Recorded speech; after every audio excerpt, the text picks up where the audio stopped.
Makoma, Lekalakala is the director at Earth-Life Africa. Makoma, good afternoon to you. I'm sure you sense the frustration people are having with load shedding at the moment. We're supposed to be going through a very carefully managed, just transition, a transition which has been very difficult for societies which are much richer than ours.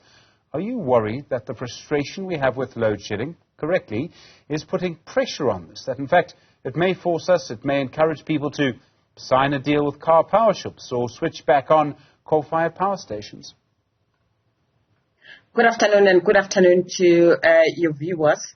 Yes, it's very concerning that since 2007 we have had load shedding, so it's almost 15 years.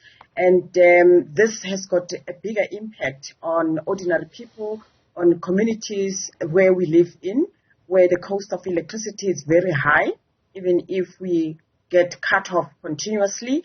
And it has tripled or quadrupled in the past decades.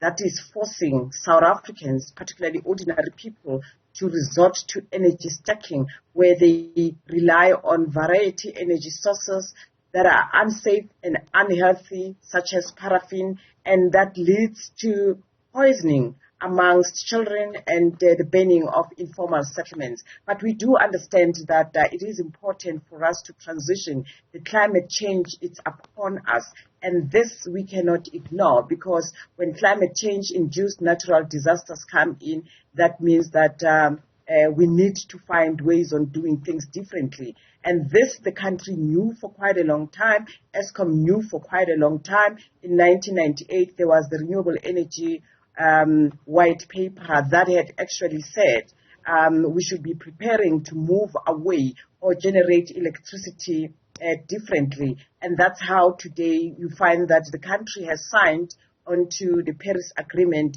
which actually lays the foundation for a transition to move away from how we generate electricity in this country to a different form, which is climate friendly, which has got low emissions. The car power ships we find ourselves being saying this is going to breach in this energy insecurity that we have, are not a solution to climate change. And we know that there's a web of corruption around that, so we cannot be held ransom and blackmail used on us to accept such energy choices that are not friendly for the environment and that are not transitional fuels at all. Okay, so Makoma, I mean, firstly, you say there's a web of corruption around car power ships. That claim was made. A court rejected that. There may be an appeal, but a court did reject that. If someone comes to you and says, I'm going to lose my job unless, well, I'm going to lose my company, which employs 100 people, because there's no electricity, unless government signs a deal with car power ships for 20 years, how would you argue with that person? We had plenty of time to prepare for the transition. We had plenty of time to find ways on generating electricity differently.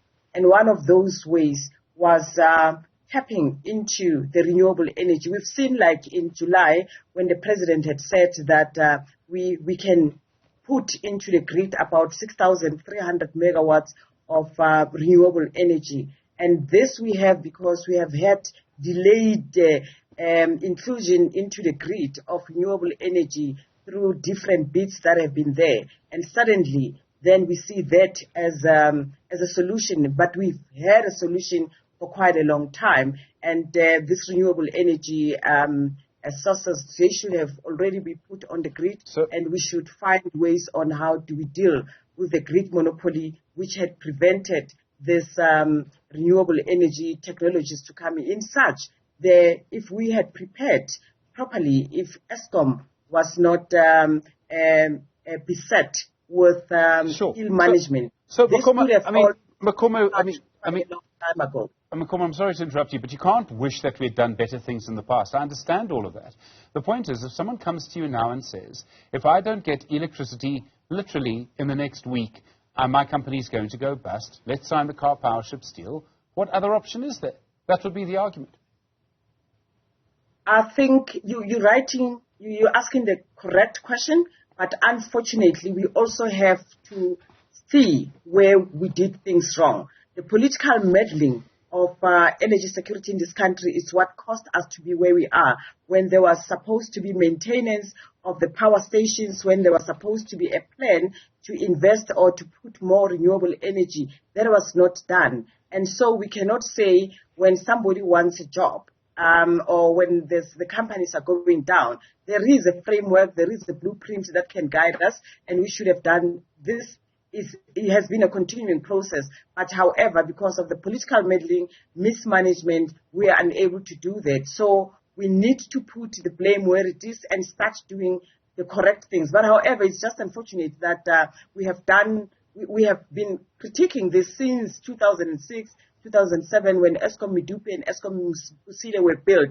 These were supposed to be more of renewable energy, which could have assisted us in sorting out the problems. So we shouldn't say, because I need a job, then I need to accept dirty energy. The car power ships are not going to assist us in mitigating against climate change. If we get into nuclear, it's not going to assist us in mitigating against climate change. So the reality here is that the climate change has beset us, and it also directs us into maximizing what we should be doing, and we can balance that off, and that is why. Makoma, I'm afraid we are going to have to leave it there. Makoma, thank you.